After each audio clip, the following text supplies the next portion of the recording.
didn't get a chance to see your reaction when you saw a picture of her for the very first time. So, Jimmy, be honest. Did you in fact choke, as Jessica predicted you would when you saw that picture? Woo, baby. Listen, hey guys, welcome to Little Black Book 91. Listen, I'm in my hoodie now. Listen, because we got an open panel. This is where you guys get to come and have your say. So if you know you've been watching the latest reunion and you know what, it was turbulent for you, this is the place for you to come and say, I need to say my piece. Because let me tell you this now. I'm gonna be real honest. I'm gonna be real honest. This particular episode, the reunion. Oh no! It was carnage. It was carnage. But there was a lack of questions that needed to be asked. I was asking myself, why didn't they dig deeper into Kenneth and into Brittany? Why didn't they pursue a bit more questions as to why they are calling each other every single day? Why didn't they get deeper with Chelsea and Jimmy? They had so much to say about those two because Jimmy and Chelsea, let's be honest, in their situation, they literally Chelsea and Jimmy, literally she was manipulating and gaslighting the whole entire time. And I was like, why are they not saying nothing about them? You know what I mean? So so I was asking those questions as well, and Sarah Ann, I felt like got a bad deal. So we gonna have a lot more to say about it on this episode of Love Is Blind season 6 reunion. This is where you guys get to have your say. So I will bring you up. So if you want to come up, it's members only at the moment. So listen, jump in. If you haven't become a member, it's £1, $1. It will not break your bank. I wanted to make sure that you guys can afford it and not have to break any banks. Join the membership and you can get on the live too. Please, I won't be inviting anybody who's not part of my membership. So if you know you're not a member, please don't click the link to the live as well, because you won't get on. Okay, all right, so we appreciate y'all, okay, as well. Let's get into this situation again. I'm gonna let me just put this link and link it as well, so we got it pinned up. Yes sir. Actually my moderators can do that, you know. I always say this, my moderators, you actually can pin the link yourself. I believe you should be able to pin the link if I'm correct, but if not, don't worry, I'll pin it myself. But I think moderators can pin links now. But okay, let's get into some conversation. I've got two people behind the scenes, so let me get Laffy and I got Jay as well. Let me get into here. Jay, talk to me, man. This is, the reunion. Crazy, crazy, crazy, crazy. I want to get your opening thoughts, man, of the reunion, what you actually thought of this particular episode. I thought that we spent so much time with the old couples and it wasn't fair to the current cast that, they didn't get their time to be grilled as much as the old cast has been grilled in the past or whatnot. Um, I know we complained about Vanessa a lot in the past, but I needed a part of her to show up in some areas last night where she didn't show up. We needed to hold some people to the fire that we didn't hold to the fire, because why did we spend much time on couples that we didn't really get through the whole season with, instead of couples that we got through the whole season with, at least up until episode 12, episode 11, like Chelsea and Jimmy, they had a lot going on. Um, I did not care about none of these old people and they baby and being baby mamas and all this stuff like that. I didn't care. I didn't care. I don't know why half of them was there. The only one that had a tie-in to what was currently going on is Chelsea, because she's a casting and she's responsible for half these people that on this new season now. I'm gonna blame her. And Brett, because Clay wanted us to relate something to Brett. So therefore, them two could have been the only one that stayed, and we didn't need none of the rest of them. Definitely hear that as well. Definitely hear that. Laffy O, want to get your initial thoughts on the reunion. What's your thoughts? Yes. Um, Hello, can you hear me? It's essentially, I think some of the emotions I've seen from the reunion. It seemed like a lot of the people were still trying to gauge understanding of their well-being with each other. I still felt as if these individuals were lacking that concrete depth in their relationship. What I quite liked is between um, Kennedy and was it Bianca? Um, I could see a sense of trust being formed, and being watching the reunion, I was able to actually see how everyone was able to consolidate their whole time there, and it sort of gave me the impression everything was really rushed. These sort of relationships take a lot of time to develop. So all in all, I think it was really good this season. It was really great, but I need people in this cast to really be honest with themselves. That's what I think. Love that. Thank you. Let me get Yasmin. Welcome. Hi, thank you. What's good? What's good? I want to hear your thoughts on just the overall thoughts so far. We're not going into any couples just yet, but overall thoughts of the reunion. What you thought about it? What did you think of the overall reunion and this episode? Oh my gosh, like Love is Blind is so toxic in every way. I think it's time for the show to stop. The reunion just like boiled my blood, I swear. I just it's time for it to finish now. Even bringing the old couples back to try and prove that, it works and that it's healthy is just ridiculous. I'm with you. I hear it. Thank you, Yas. D, give me your thoughts on this reunion. What did you? What was your overall thoughts of this particular reunion? Hey, this is my first time on your show. I'm so happy to be here. Hey, y'all. Yo, Hey. I thought it was very anticlimactic. I was very, very disappointed. I have never watched Love Is Blind before, so all them old people was a waste of my whole time. Like I didn't know, I didn't care. I forwarded. So the episode for me was like 45 minutes. I was done.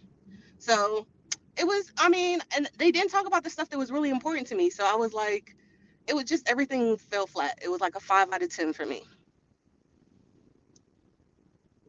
cool. I hear that. 100%. I hear that. All right, let's ask some specific questions. Obviously, clearly, because people are gonna obviously wanna be able to discuss what they want to discuss. Let's talk. Obviously, Jeremy, Sarah, and I'm not gonna lie to you. I'm not gonna talk about Johnny and Amy. That's a waste of my time.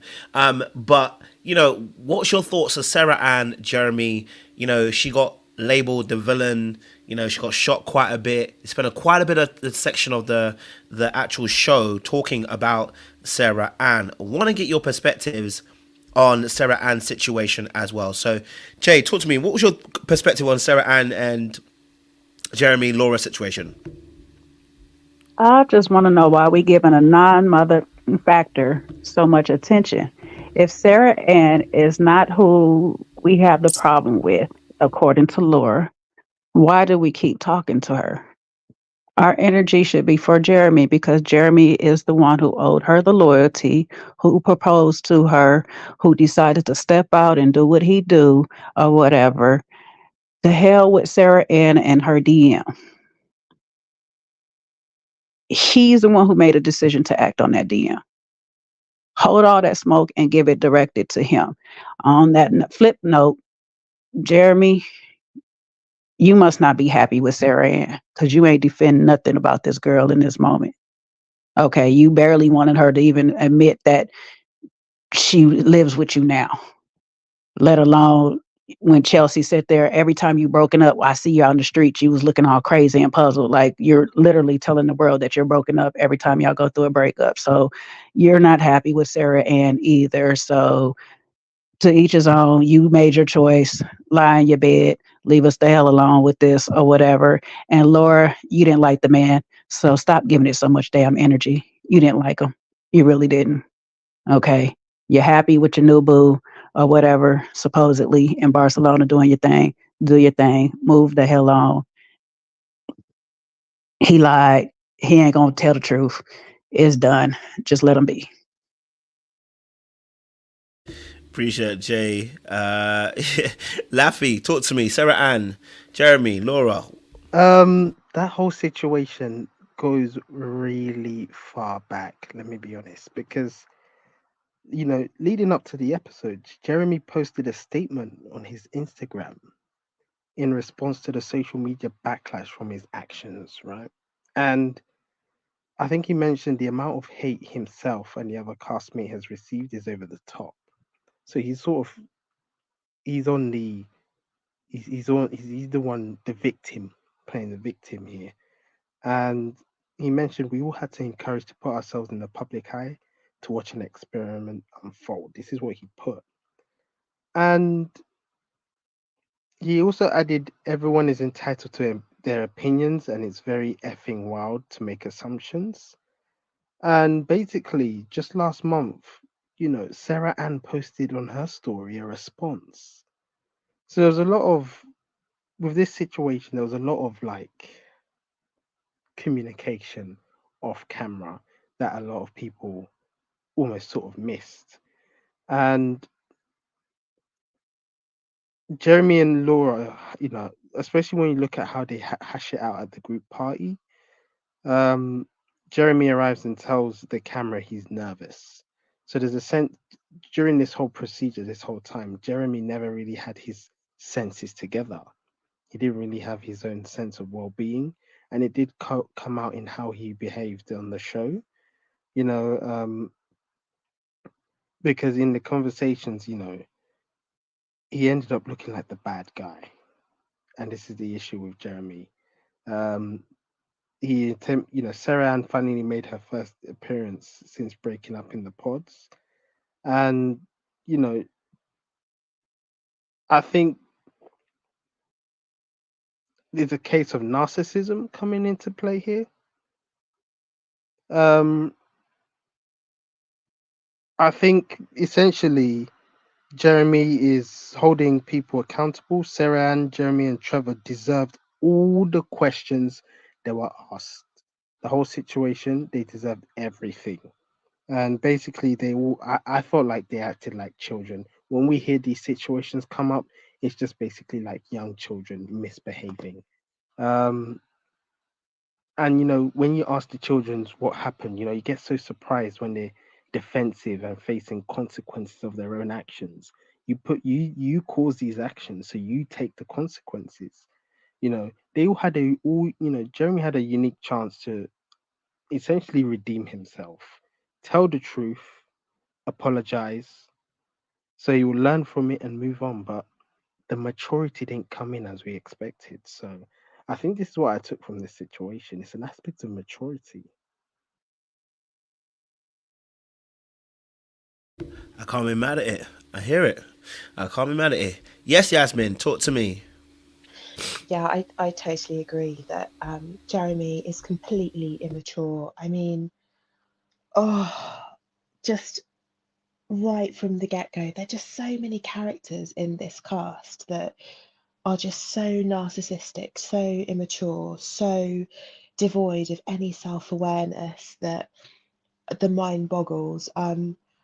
I must say, I know this might sound very judgmental, but I don't understand how anybody could find somebody like Jeremy attractive. And um, I just loved the way that, was it Laura, the one who's in Barcelona now, just laid it all out to him on a plate. She gave him exactly what he needed to hear every time. And it was such a pleasure to hear somebody lay down the law to Jeremy, because he's clearly extremely spoilt by his mother, by perhaps all of the other women in his life. And she just took no nonsense from him. I thought Jeremy came across as completely and utterly pathetic, actually the most pathetic out of the whole cast. It's getting spicy out here. D, talk to me. The British are Britishing, they said. Love it. D, what's your thoughts on Sarah Ann and Jeremy situation with Laura? Is it still my turn? I'm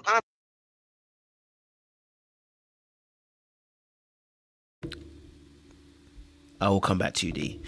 Tiff R, talk to me. Sarah Ann, Jeremy, what's your thoughts? Hi, Kojo. Hi, everyone. Thoughts, like you said, Jeremy is at fault for sure. Primarily, like the blame should be set on him. However, Sarah Ann is an adult as well, and she participated willingly in this mess. And Laffy said something too. He said like, they were kind of operating like children who got caught. And it's funny. On Twitter they were saying how Sarah Ann dressed like she was like in grade school with the dress and the three prongs of glitter. Like, well, that checks out. That checks out. So yeah, they're just two people who are no longer in love. I don't even know if they were ever in love. They're I not together. They're just doing this to save face. And I kind of feel bad for them a little bit because they can't come out and admit that they cheated. So now they're like, "Oh no, 100% we didn't cheat. We just saw a fight. You know what you were doing." Um. So yeah, they're just like Sarah, like Laura said, they're not good people. They're disgusting. So that's all I have to say about them. I definitely hear you. Okay, I hear you on this one. D, I don't know if you're ready again. Can you hear me? Yeah, we can hear you. Yep, Go for yep, it. yep, yep. Okay, very good. Okay, so Sarah, I don't know why they didn't cut into her about how disrespectful she was talking to Jimmy or Jeremy, despite those Hawaiian shirts or not. It was just out of pocket, and I just couldn't believe it. Um, Jeremy allegedly has a domestic violence history, so good luck with that, Miss Sarah. I feel like they should probably on to be on the next police report, her and Jeremy and Sarah together, because that on and off relationship was crazy. It's wild. And then here we go with Chelsea again, just sharing too much tea. Just that's not your business. It's not your relationship. I don't even know why you're telling people that they broke up, but here you are. So it was just chaotic. I just don't understand why Jeremy was just on there, just not taking accountability. I was just over it. They just get on my whole last nerve, and I was just done with the whole situation. Definitely hear you. I mean, I know he had a charge for the gun situation or whatever. Not charged, but they claimed his guns apparently. So yeah. But yes. Oh, okay. Jay, did he speak on that? Okay, talk to me, Jay. Did he actually speak on it? Oh, Yeah, he spoke on that claim of the lady and whatnot. He's mentioned that his guns were taken, but no police report was filed.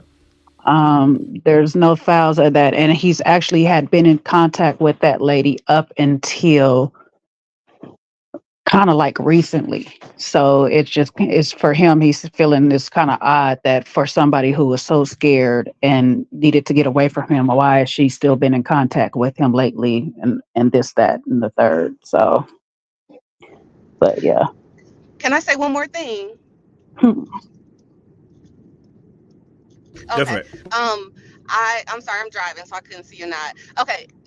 Also, Jeremy said something about Jimmy being messy, and he didn't want to be the most messy one. And I was like, this is just giving whole sassy. Everywhere you go, you just sassy. You sassy. You spiteful. You petty. You just sassy. And I know you don't like it, Kojo, but I'm saying it. He get the sassy queen, king of Love Is Blind season 6. He got it. Title. Give it to him. Oh, could I also say something? Um, Go for it. so did you guys notice how Sarah Ann was talking so highly about Jeremy and how much she loves him, but he didn't really reciprocate? I don't think they're doing good or really going to last in a relationship because it feels like cameras on, guys, let's put on this act. I'm trying to be honest because um there's tension between them that needs to be resolved. That's this is what it is. I think there's ideologies regarding what each other should look like and do. That's sort of giving off this tension. I'm not sure if it's their standards, but Laura, she had this expression that she's not a girl's girl, and I think she's quite mean and a bit rude a little bit.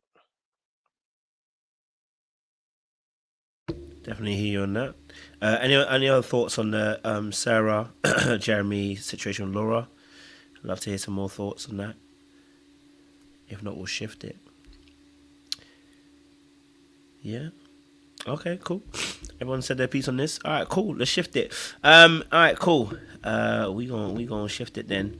Let's talk. Obviously, let's obviously talk Kenneth and Brittany, because, baby, people are talking on the phone all day, all night, and they're saying, "Listen, we are developing great friendships here." So I want to get you guys' thoughts on Kenneth and Brittany, regards to this particular situation. Yasmin, talk to me. Kenneth and Brittany, what did you glean from the situation?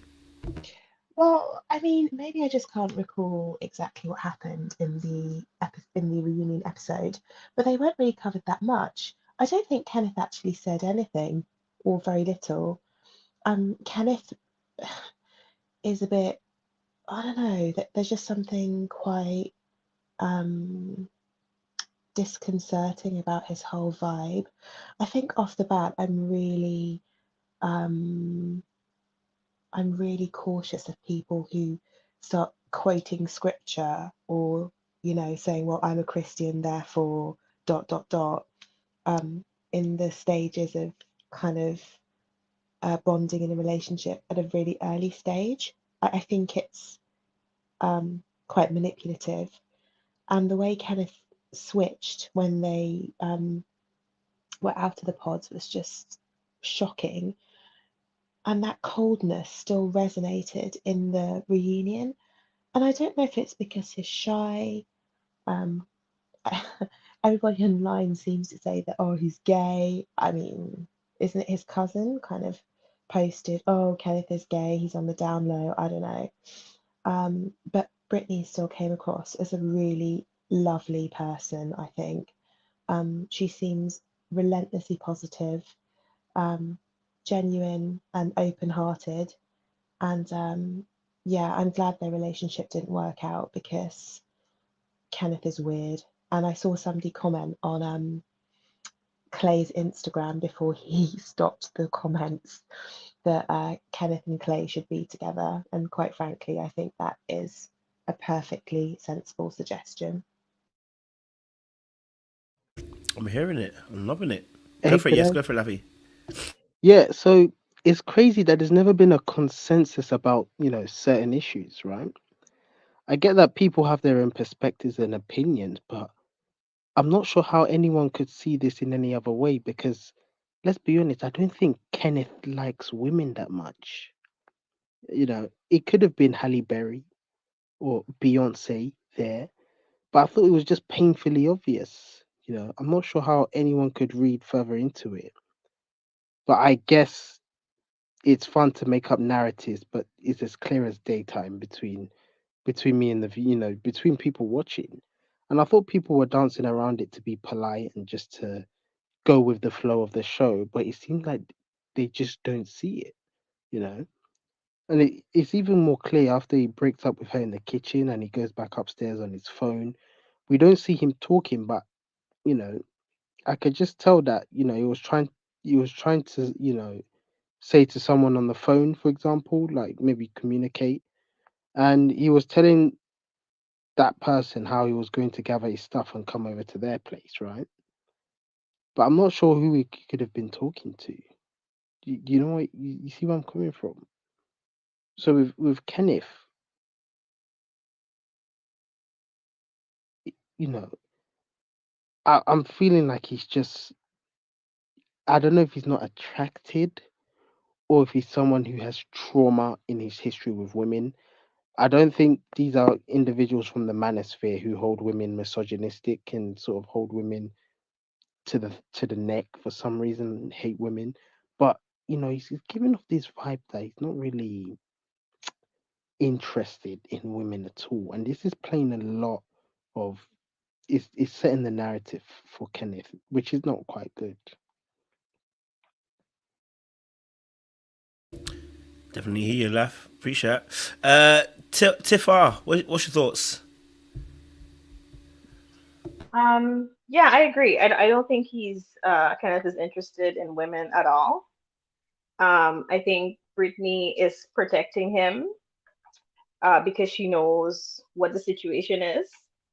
I believe he's not ready to speak about his truth because of his situation, and because he's a principal and he's in charge of kids, and a lot of people are not ready to have that conversation or to have someone openly in that space in some in a lot of parts of the world. So I think Jay mentioned this on her channel too, that she didn't want to go into it too much because he's not ready to speak about it.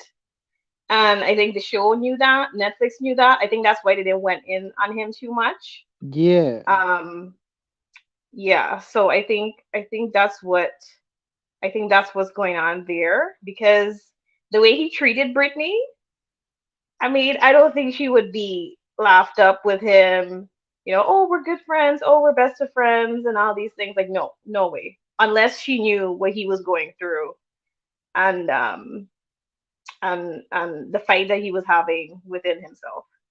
So I think they were all protecting Kenneth in that space.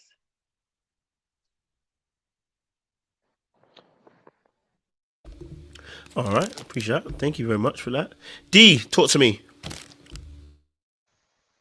I think I'm gonna be the AD of the group, y'all, because I be having hope and love just for the sake of hoping and love. So I'm just gonna hope all y'all lying to me, all y'all lying, because Kenneth is not gay. Okay, that's my unpopular opinion. You didn't ask for it, I gave it, and I feel like I'm not ready to say that he's lying to me, that he's lying to these Americas about him being gay, and they doing. I don't know. My hope was, in my AD voice, my hope was that he's still taking her to these festivities and these appearances that have nothing to do with her and nothing to do with their relationship, because they're not about to be in a relationship, because he's actually still vetting her to see if she can deal with black people. That's what I'm trying to hope for. So all y'all lying. That's the end of what I gotta say. No, that's a fair shout. There's different points of view. I'm not mad at it. could Jay, I? talk to me. Before you Oh, do, okay. Laffy, let me get Jay. Go for it, Jay. Listen, I'm gonna say it like this. I'm not about to speak on his sexuality because right now I need more black men to be in the position of teaching kids, and certain things in certain atmospheres of the world will condemn him from having his position. So we're gonna leave that alone. But I will Absolutely. say this. Ain't no freaking way you ain't gonna talk to me in person and then spend every single day talking to me on the phone, through text, via FaceTime, everything else. Like, boy, if you don't get the heck off my line and go on somewhere and talk to whoever you was talking to when we was together, because you not about to sit here and make me your pen pal, okay? And we live in the same daggone city. No, no, sir. No, I don't need another friend. I don't need a BFF. I don't need to figure out a plan on how we're gonna stop talking to each other when we actually get into significant relationships and stuff, because we're not gonna be even talk to each other that much. It's just, we could be friends. Okay, we could be friends. I could be cordial with you, but ain't no way I'm talking to you every day unless we work at the same school. Like, you the principal and I'm the teacher of the school and we got some reason to talk. Ain't no freaking way we about to do this. So the fact that they're gonna get up here and play in our daggone face, because they didn't have conversation on the boat. They barely had conversation at the house. Now that y'all talk every single day, go away from me. Both of them, go away from me. Period. I don't want to talk about it no more. That's right. I see where Jay's coming from with that. Go for it, Laffy. You want to add? Go for it. Yeah, so I don't know if you guys could help me with this, but I was watching, the breakup scene, where he said they broke up because Brittany said she wasn't attracted to him and wasn't being affectionate with him anymore. And I was a bit mind blown how anyone could get that from just the conversation, because it seemed to me that the breakup actually came from Brittany's side. But I have this mentality that essentially it was Kenneth, lack of interest and ability to be affectionate, that caused um Brittany to sort of read the signs and sort of, because this whole idea of being pen pals and etc. I don't think it was working out quite well. But again, I'm just getting this vibe that Kenneth just wasn't into women. It seemed to me that he was manipulating the conversation to make it seem like she was the one who wasn't interested when, she was the one who was, when Brittany was putting in all the effort, she was going all the way, making all the effort to stay connected, when in reality, it was actually Kenneth who wasn't interested. I think it's pretty clear they both didn't want it because there was no pushback, basically. Well, Laffy, according to Brittany and her Cape Forever, she said she initiated the breakup. Yeah, So that's possibly why there was no pushback or whatever, and whatever. but I think this is what Kenneth wanted because he wouldn't if you're not interested, just keep it short. Hey, I'm not interested, and go your own way. Because this is the situation with Clay. You step forward from the beginning saying you only like women with big butts, big ass, etc. And then later down the line, you start saying you're nervous, you don't want to go through with the marriage. Say from the jump, save the time. Because the fact that you're waiting, prolonging the situation only for Brittany to end it showed you didn't want to hold yourself accountable for the breakup of the relationship. You didn't want to seem like the one who's not interested, not playing their part. So I think this is what he actually wanted to happen. Oh, I don't have no doubt on that. But then I'm also challenge you on this too. Me liking a big butt and big breasts don't mean that I like to be committed to it either, though. So those are two different things. You can't hold Yeah, play on yeah, that. it's true. But with the situation with Clay and AD, Clay is like this sort. Clay's the accountability expert. You put on this wall, this veil, make all your disclaimers, your notice boards. Hey, I like this, and this, and that. If you ain't got this, and that, I ain't like you. And this is basically Clay. He said everything from the jump. What the situation with Clay was, like, if you know her physicality didn't match your specification, your type, why are you still prolonging the whole relationship? Why wait till the altar? This is part of what I'm saying. He disclaimed straight away and said, "Listen, I like the big butts, the big this." But then, if you know you're not interested in her, why couldn't you stop Well, it right to there? stay on Kenneth and Brittany right now.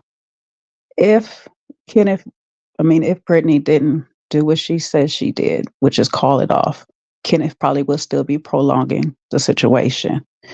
Brittany is the one who said she ain't about to block her blessings and stop her black cane from coming through and finding her, okay, by acting and pretending to be married with you and you don't want me and I don't want you. So she did herself a favor. She did Kenneth a favor. And it worked out for the both of them because now they're the best of friends and they can find their significant people out in the world. Yeah, I mean, it's good they're best of friends. I think this is essentially what all relationships should have been as. Started off as best of friends, slowing the pace down. Because I have this sensing feeling Kenneth is in the middle ground. He's not quite sure of what he's getting himself into yet and how to interpret some of the relationship because I initially thought he was manipulating the conversation for how it looked. I truly thought she was into him with with the mentioning he could physically touch her more or as much as he liked because he enjoys that and him only shutting her down but manipulating the conversation there as well by saying, "Oh, that's a shock to hear. I've actually heard I'm too affectionate," or something like that. Instead of just being honest with her about whatever, it was really just struggling, with balancing his emotions. And I know there's a bunch of different ideas of what's going on, but I think it's a case of communication. You know, they could have been best friends from the start and continued as onwards as best friends, essentially. True. True that. D, Tiff, anything you want to add? I think that was a good conversation. That was actually really true. No? I mean, Go for it, just D. to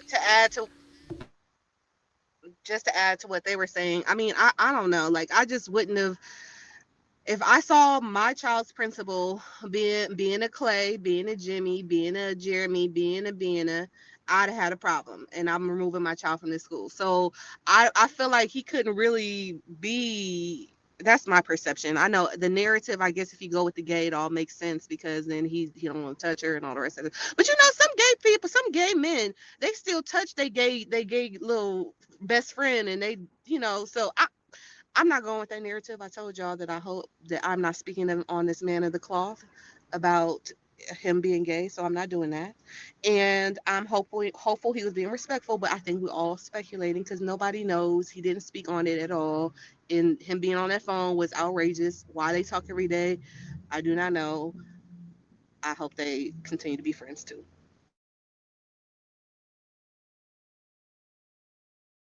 I hear it. I hear it. Tifar, do you have anything to add?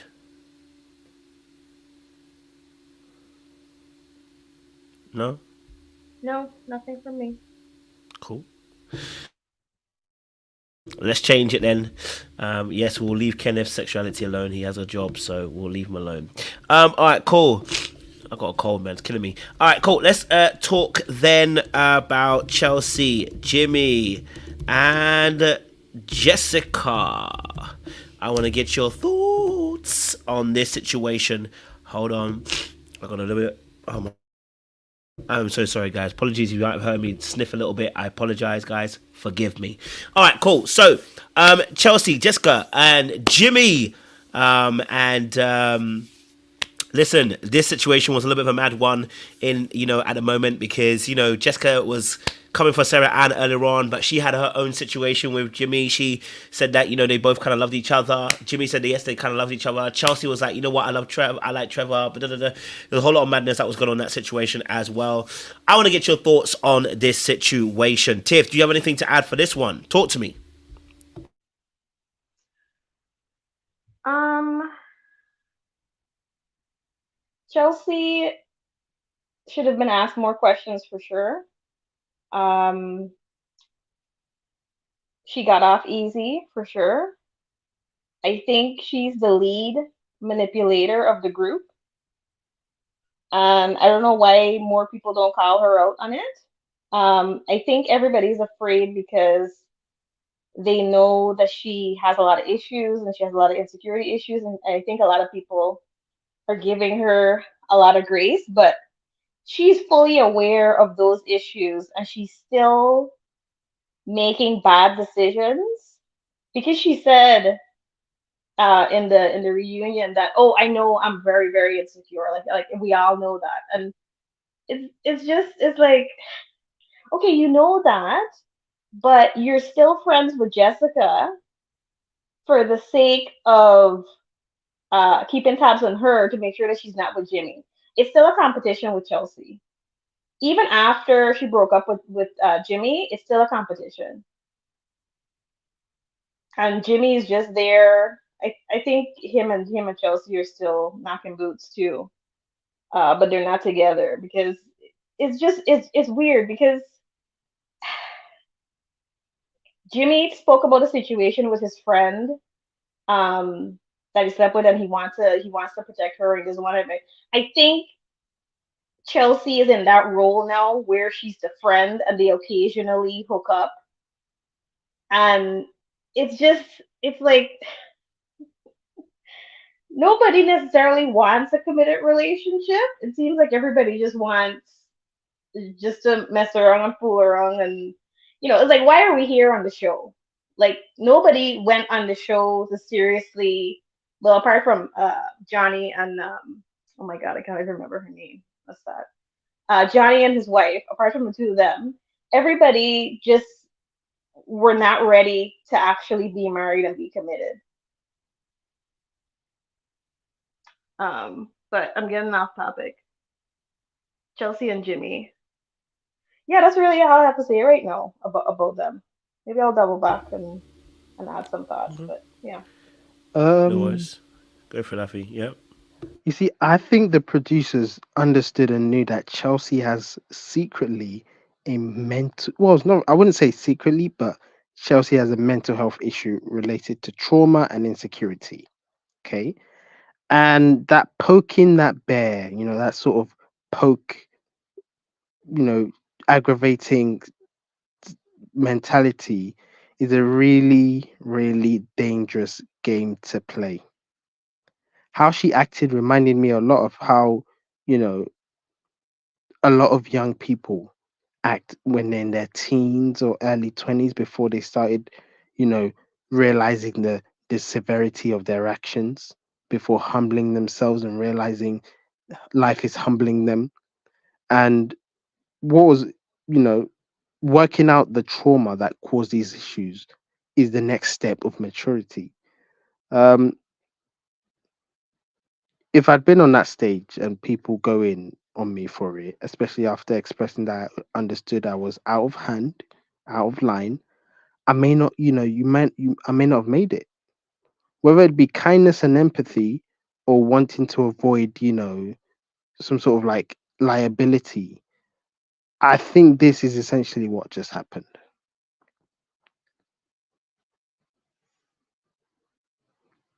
I I hear was you, feeling Laffy. for her when when they brought up Trevor and when Jimmy and Jess were talking, you could see how hard she was working through her strategies. She's a cunning thinker, quite strategic. And to be able to go from as insecure as she was during filming to have Jimmy give Tress tons of compliments in the same room without breaking down his growth and is quite admirable. And I think she's going to be okay if she sticks with healing as her strategy and tactic, choosing to prioritize herself and healing her emotions, and realizing she's worth more than what the chips are available on the table, what she has on her shoulder. This is what I'm seeing with Chelsea. You've got inner gem beauty that you need to protect, heal, and then reapproach, the situation.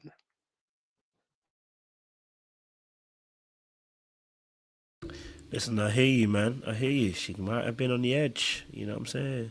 She might have been. D, what's your thoughts, man? Okay. I really like Jessica's composure. She was everything with in all her interactions. And with Sarah, I thought that she handled that situation really well. And like she let her say her piece and was just like, okay, when you calm down, we can have an adult conversation. I appreciated that. She presented as very classy and articulate, and but I still think she's for these streets because she's about to be on another episode of something else. I think it is what's that show called? Some I don't know. Some thought bop show she's about to be on there. Um, Jimmy saying that it was 10 minutes when it was 2.5 hours that he was in there with her. I was like, boy, you like this girl. Like only people that you really like can a 10-minute argument or a 2.5 minute hour argument actually be 10 minutes because you was in your feels and you just really you adore her. Um what I did not like is that Jeremy, even at the or Jimmy at the reunion, still wasn't willing to articulate his vulnerabilities. She was just like, "Yeah, I wanted you to tell me you love me first. I gave you all this energy, and you just sat there and was like, like say something." And he said all these excuses, and then didn't say anything and just redirected the conversation and like projected it onto something else. Like it's okay for you to be vulnerable, Jimmy. Just there you go. I wish Jimmy's friends would have came to the reunion. I would have liked to see that mess. It would have been nice. Um, Jimmy and Chelsea holding hands when Jessica was talking. I thought that was cute. Like they, that's they little enemy. Although I did not like it when I'm sorry, just to backtrack, when Jeremy and Sarah did that because it was petty in the beginning. And what's her name? Sarah said, "Should we clap?" And then Jimmy or Jeremy was like, "No." And I was like, "Here we go being sassy again." I just got to bring it back to the sass. Okay. Um, I thought Chelsea was being secure again about Jimmy saying that Jessica was fine. Everybody on this show, the panel, the Americas, wherever the show's being broadcast, we all know she's fine. They just give it to the girl and just be okay. Um, and so she was still showing her insecurities. Overall, I think Jimmy chose Chelsea to avoid working on himself because he would have had to grown if he was in a relationship with Jessica.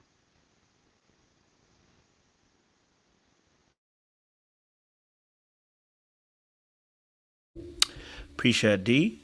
All right. Any other thoughts, guys, on this Chelsea, Jimmy, Jessica situation? Because Chelsea didn't get any smoke, but Jessica also kind of had a back and forth. Yes, Jay, go for it. Yeah. Um, Chelsea and Jessica friends now. Ha, laughable. That ain't nothing but Chelsea trying to keep an eye on Jessica to make sure she ain't doubling back to Jimmy. She ain't slick. Okay. Um, I wish there was some more smoke for Jessica. Cause high key, the fact that you sitting here having this whole conversation about who should have said I love you first in the pods and all this stuff like that, uh, the fact that you was trying to have Laura egg you on to have the conversation with this man and stuff like that, and then you gonna tell me yes there were feelings there, and on top of it we can't be friends no more because I'm still in love with you is playing in the background of this whole reunion right now. The most horrible thing that Jimmy has said on a podcast was that she stormed out 10 minutes later, and so they can't be friends. Come on, really, really, really. I can't be friends because you stormed out. You lied and said I stormed out. That's the most horrible thing that you really said. Let's be honest. Everybody on this stage right now need to be honest with themselves, okay? There's still some feelings there. S- Jessica don't want to have no feelings because she want to go on to the next show or whatever. That's fine. Jimmy, you still like this lady. That's fine. Chelsea, you still insecure about this lady. That's fine. Uh, Chelsea, you still want Trevor. I don't know why. Listen, I need all of these people to be sit on this stage and be totally living in their truth, okay? Because at this point, it's just ridiculous. It's really ridiculous. I don't know what was going on between Jimmy and Chelsea. Are y'all still together or are y'all not still together? Because every 5 seconds he's holding on to your hand or rubbing your leg to calm you down especially when they get to talking to Jessica, he got to rub your leg and soothe you in these moments. If this is your BFF, why are you still bothered by her? Why is she still a threat in your life? Because you befriended her just to keep a close eye on her when it come to Jimmy. Let's be honest. Ain't no other reason. Ain't no reason you should be having that little girl calling you auntie and all this stuff like that. Y'all was just competing in the pods for this man. Y'all wilding. Knock it off. And I just don't understand how everybody got so much smoke for Sarah Ann when literally Laura was plotting to have Jessica do the same daggone thing.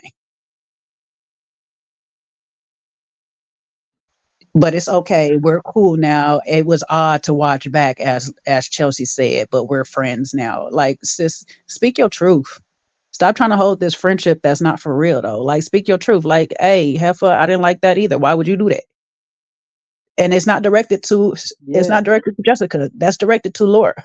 Why would you tell somebody to sit here and invade my relationship when you know you got a problem with somebody else doing yours? Let's be for real. This girl code is out the window, so stop playing with it. what I was thinking was the only things I would have liked addressed at the reunion by Chelsea are one, are her and Jimmy still together? I know she addressed this on a TikTok interview, but would have liked it addressed on the show to wrap it up. Basically, this is the thing. There's a lot of cross show, on the show, off the show communications events going on. And two, did she ever apologize to Jimmy's friend for airing their dirty laundry? Because Jimmy said his friends were mad at him for this. And I believe he did the right thing in disclosing their previous relationship to Chelsea, but she should have shown up to the fact that she crossed a line to the person he did not sign up for the show and public scrutiny. And I think she needs therapy, and I hope she's she's in therapy for her deep rooted insecurities. One thing I've noticed, you didn't really get off easy with the public opinion she's faced. You know, addressing these things would be a great way to sum her up as a better overall individual, and it might have helped turn things around for her.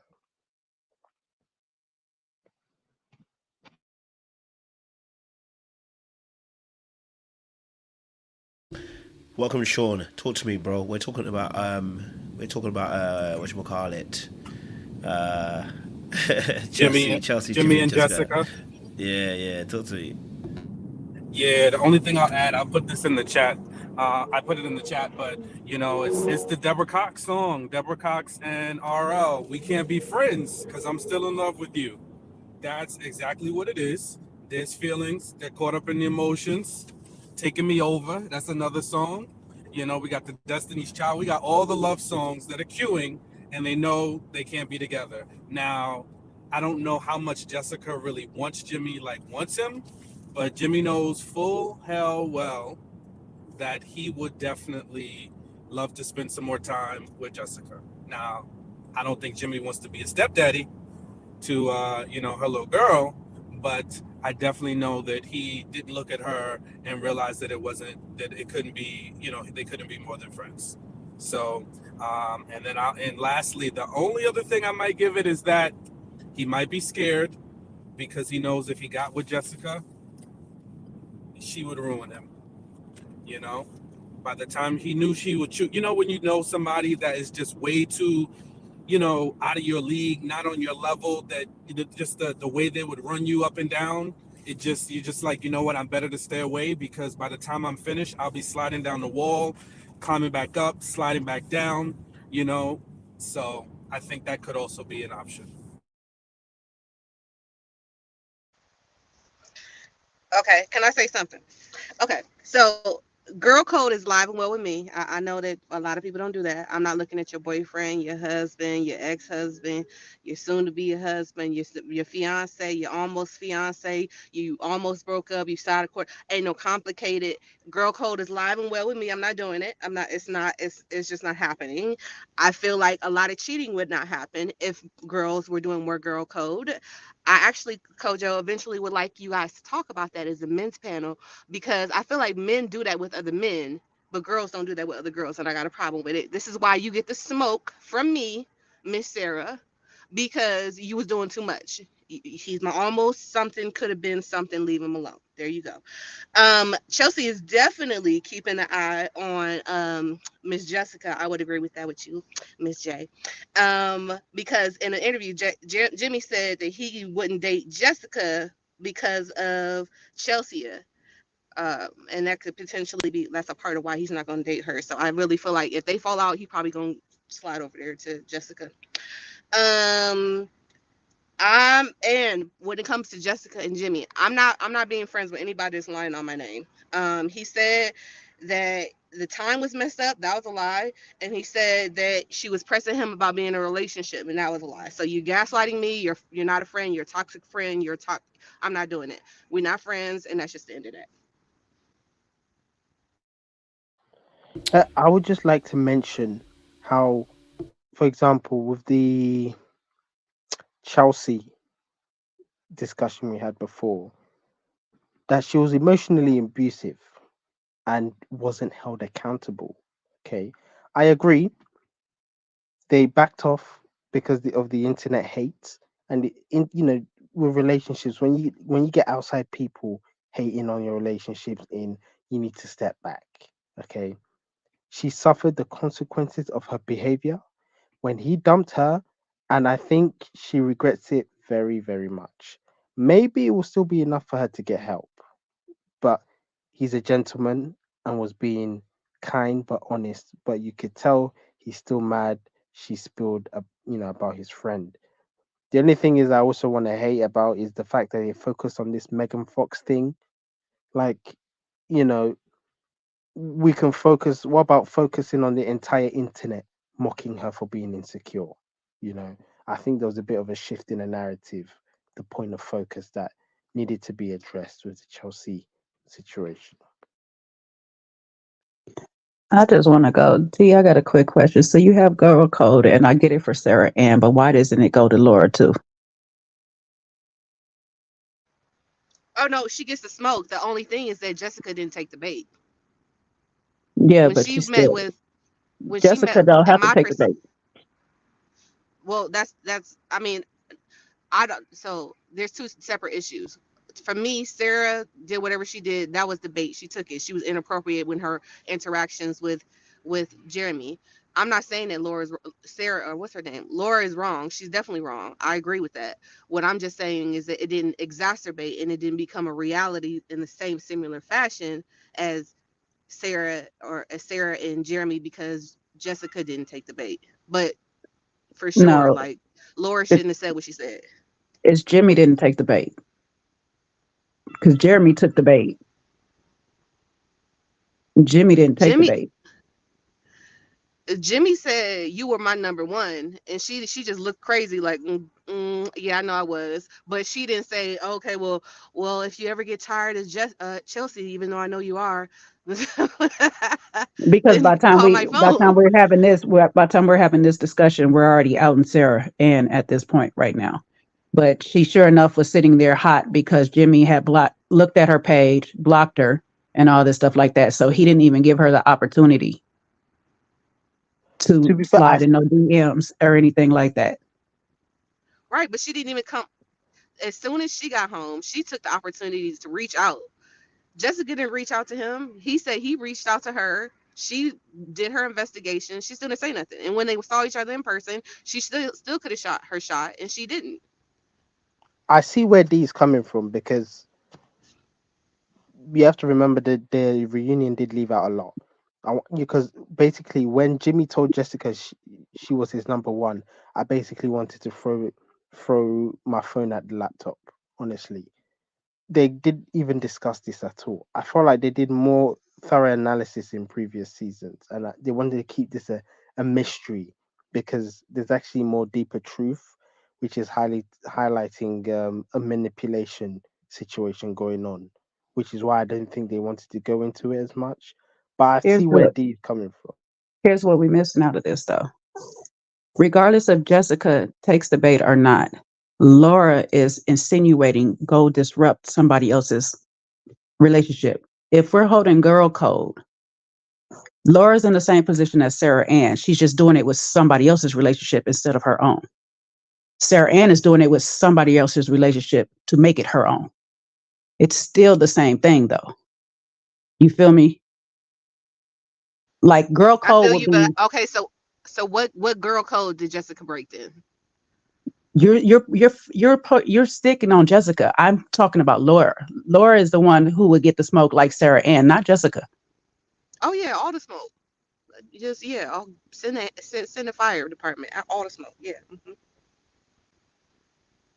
But it's funny because I don't be hearing it. When we have this conversation, nobody runs back to Laura is effed up in this whole thing. I'm like the only one who up here who said Chelsea should have had a whole bunch of smoke for Laura for sending that lady over to try to disrupt her situation, especially sitting in her face, smiling in her face day in, day out, acting like she her friend while she's sending her other friend over there to disrupt the whole situation.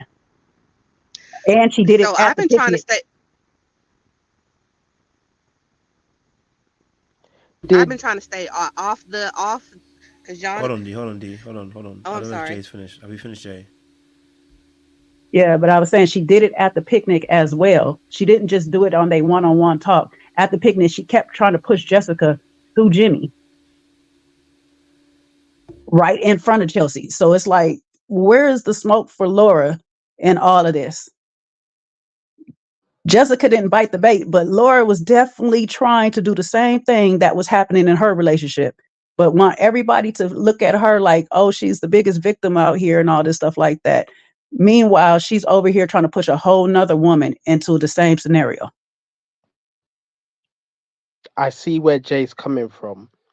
The reason she didn't get the smoke is because I know it might be far fetched, but I think Chelsea's got this sort of get out of jail free pass thing going on, because Chelsea denied I'm not in contact with my ex.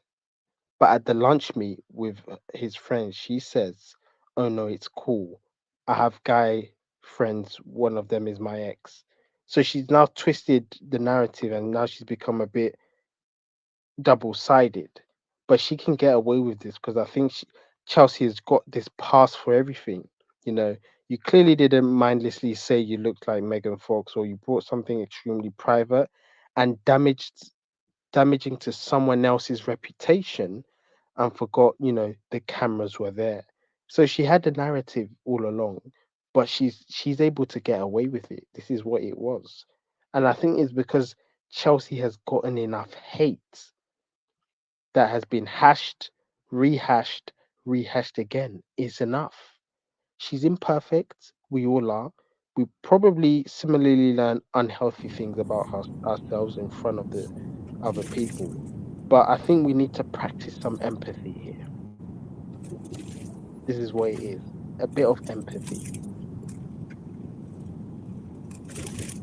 So Yeah, for sure. my my thought is, I think it's less about empathy for Chelsea. I think it's back to Laura, and I think what people have a hard time doing is because we get so locked into somebody's a villain and somebody's a victim, right? So people are so locked in on the fact that Jeremy did Laura dirty, which he did, and so did Sarah Ann. But so it's kind of like Laura got a pass for the foolishness that she was doing, and she's nobody's fool, and that's why she jumped up before she exited from her Zoom call to say, "Oh, and I just want to make sure we're not going to address Bean Dip." So she wanted to get ahead of the enemy and throw her apology, get her woke apology out there so that she's PC and safe and covered. But I think people forgot, because I mean, the way they railed her, it was an all-time low with the jet skis. So people felt bad, and it was like, okay, we're going to give Laura a pass for her antics. But this is what happens, is when you stir up stuff, life finds a way, the world finds a way, whether it's God, whatever you believe, things catch up to you. So when you stir up stuff comes back to you, and sometimes it gets you quick. Just so happens that Laura got it quick, but nobody wanted to really talk about it, so she got a pass because she was already embarrassed to hell on TV. Listen, is both Laura and Chelsea with the pass. Both of them. Because Chelsea walked out of that reunion with clean hands. This is the typical get out of jail situation tactic play going on. Because the way she treated Jimmy throughout the whole season was terrible. There was not a single comment about it other than her saying the experiment made her insecure. I get insecurities, but it was borderline abuse and no one addressed it, even though it made up for half of the show. So I'm still assuming they're together based off of social media, but given her facial expressions during the conversation between Jessica and Jimmy, I'm sure they got into a classic fight we've seen 100 times as soon as they got into the car. Both Laura and Chelsea have that. I think Chelsea has the bigger get out of jail card out of everyone else in the whole show that no one seems to be picking up on. So my empathy to give you to is to say that you're not a horrible person. I mean, we joke around and say a villain. I still think she's a villain. I've said my comment. I'm still trying to hold it back before I offend a whole bunch of people. But what I will say is I gave Laura smoke in the beginning to say that she shouldn't have been talking to Jeremy like that at all. And I didn't mention the fact that she was definitely, what do you call that? What do you call that thing where y'all whatever that term is that you guys use, where she was talking smack about Jeremy to Sarah Ann, like, what was I about to do? Like, you don't do that. If anything, you just keep your mouth shut and let her find out for herself, because whatever you about to say is probably gonna make her like Jeremy more. Just keep it cute. I didn't like dirty macking. That's the term that y'all use. It was dirty macking. She in multiple different situations, she throws stones and hide her hand in every situation, and in all them situations. Don't like her. Good for her that she's supposedly off wherever she is with a whole new situation, but no, she's not a girl's girl either. Go for it, Tiff. Yeah, I completely forgot about that conversation that Laura and Jessica had at the bar there when she was kind of gassing Jessica up that, oh yeah, Jimmy for sure is still interested in you. And I got tunnel vision too, jumping on the bandwagon that, oh, Laura's hurt and Jeremy cheated on her. And I completely forgot about that. But you're right, like she got her karma back pretty quickly, and nobody really touched on it at the reunion. But yeah, they should have. Yeah, listen, look, I can't lie to you. They let Laura skate through, man. Do you know what I mean? And interestingly enough, and this is why I said that. This is why Jay was actually kind of highlighting that the girl code is absolute bullcrap. Just like the boy code is bullcrap. People break rules. The rules only exist within your social circle. It doesn't exist beyond your social circle. You know what I'm saying to you? And it's just life in general. Rules exist within your social circle. They oftentimes don't permeate or go beyond because we don't have no loyalty to other people that we don't know and we don't care about. And so Laura, and here's my thing, this is why I wanted AD to shut her mouth and not say anything, because she was out here doing crusader for Sarah Ann, and there was no crusade at the reunion for Laura, who, you know, after watching the episodes, was sitting with Jessica planning and plotting to get Jimmy. And that's why Jay was trying to say, it's not about you actually finishing the job. Jessica couldn't finish the job because she didn't because Jimmy wouldn't bite the bait.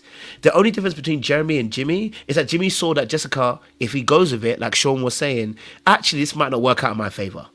If anything, Jessica might be playing a game. So if I try to even bite the bait, she might try to play me. Do you get what I'm saying to you? That's the only difference. So when I'm seeing Jessica and I'm seeing Laura, this is why I said I didn't like what they were doing. I didn't like what AD did. That was yapping off as well. AD, Jessica, Chelsea, and Laura going on like they're going on a crusade and they're about to save souls tonight. It was annoying because you're all hypocrites. And that is what I saw. That's why I said I didn't like how they did Sarah so dirty, because you all sat there, watched the episodes back like we did. It's been a year. You've watched it back. And you saw Laura have a conversation with Jessica. So the fact that Jessica can sit on a high horse, sit there talking about, oh my God, and Sarah Ann did this and Sarah Ann did that. Baby, you was planning. The only difference is you couldn't catch the man. You couldn't catch the man. The man saw right through you. And so the reality of the situation is, when people were sitting on high horses, I just wanted them to keep quiet and stop yapping off. It's been a year, you've watched the episodes back, and you now realize there are several game players, not just Jeremy. You saw not just Sarah Ann, but Laura too. So when I see Nick and Vanessa, and of course every time Nick and Vanessa like to play their own particular roles and who they like, specifically Vanessa, they like to play their particular roles of who is right and wrong. You know, they give us this whole take of Laura's in Portugal, wherever she is, I don't know what country she's, I can't remember, and she's enjoying herself and she got her man. And the first thing that came out of her mouth was clown behavior. And I was like, baby, you was doing the clown behavior too. You was dirty macking, and you also as well will tell another woman and get excited for her, not checking her and saying, actually, Jessica, maybe not a good idea if you go for this. Maybe not. I think that's fair to say that the girl code, it doesn't exist. So we're not shooting Sarah Ann because the girl code doesn't exist. It only permeates to those who are within your social circle, and that's a friends list. That's not that's a friend code, not a girl code or a guy code. I can tell you that now. Guys will snake other guys if they can get a chance, if they don't feel them, if they don't know them, who they are. We ain't applying guy code in most cases because I don't know you. I don't owe you nothing. It's an unfortunate land of life, man. People just wanna win. But yes, Laffy, you wanted to say something. Oh, Sean, sorry, Sean. Go for it. I'm here for you. Yeah, you know what? You bring up a good point, right? Because I wish we had Seaway on with her legal mind, but if I remember correctly, in order to have a contract, both parties have to have something to gain. So if the two people don't have a relationship, why am I entering into a contract with you? You know, now, if you know, some people say, well, it's moral code. Well, is my moral code your moral code? And does it swing in both directions? And I think this just goes right back to the point we're making, and Jay, you know, originated, is that Laura doesn't even have that moral code. She doesn't even have it. So why does she now expect it to be applied to her? She kind of just needs to take her L. She could say, hey, listen, y'all have every right to do what you want to do. If you decide you want to move on, you know, just let's not be disrespectful, right? Because that's just generally understood. Like, we don't have to be rude and outright crazy to each other, right? So that's all she needed to say. But the clownish and all this extra stuff and painting herself to be this jilted woman who was left no, I'm sorry. I want us to kill that narrative, and I want to finish with saying this is the same woman, and we've seen this on show after show. When we met her parents said she's a lot. Her parents are like, I hope he can rein her behavior in, and I'm paraphrasing. So we know she's a terror. So I want her terror-like behavior to be called out. Like, she should be saying the apology should have been being it, but it should have been like, you know what? I had a chance to look back. Jeremy has to own his issues, but I looked back at myself, and I saw myself and how I behaved in some instances, and I saw how I could do better. Not busy trying to attack Sarah Ann and her foolishness, because life's gonna get her too. Life's gonna get her too. Because if you look at when Chelsea said she ran into Jeremy at the bar, these fools have been making up and breaking up 3 and 4 or 5 times. So they're going through hell anyway. So worry about yourself, fix yourself, stop being rude, mean, nasty. And I agree. Like, lastly, AD needs to stop caping for people. She needs to put the cape on for herself and save herself. Stop trying to fix Laura's battles when she was out here making you look crazy, sexualizing you with some bean dip foolishness. Okay, my part about this is I hear what you're saying. Girl code, okay, supposedly is dead. I think some people keep it alive and well with any other morals that you have, because I think the argument really deep rooted for me is that you can't be mad at the other woman. And for me, everybody, if you're in a relationship and it's agreement, there's an agreement between me and this other person. Of course, he's not right for doing what he's doing, but as a human, and it's based upon morals, not because of the relationship is the reason why you're being faithful. It's because of your morality is the reason why you're being faithful to me. Same with her morality. Her morality, in my opinion, this is a shoulda, coulda, AD world. I told you I was going to be the AD of the group. How people should behave is being respectful to another person because they're another human. Because similar to Laura, if it was done to you, you would have an issue with it. So keep your hands to yourself, keep your mouth to yourself, keep your thoughts to yourself, keep your everything to yourself. My morality says I treat people how I want to be treated, and that's just that. And for other people that are not in my social group, I understand. Even when people in your social group, if you don't have the right friends, might betray your morality or their morality in the way that it affects you. So I totally get it, but I'm more speaking to the way that I don't like how that narrative went, how people behave, and how that impacted other people by people just deciding to do what they want to do for their own self gain. If that exactly did, and I hear you, and the only reason I was giving pushback is because Laura was doing that same thing.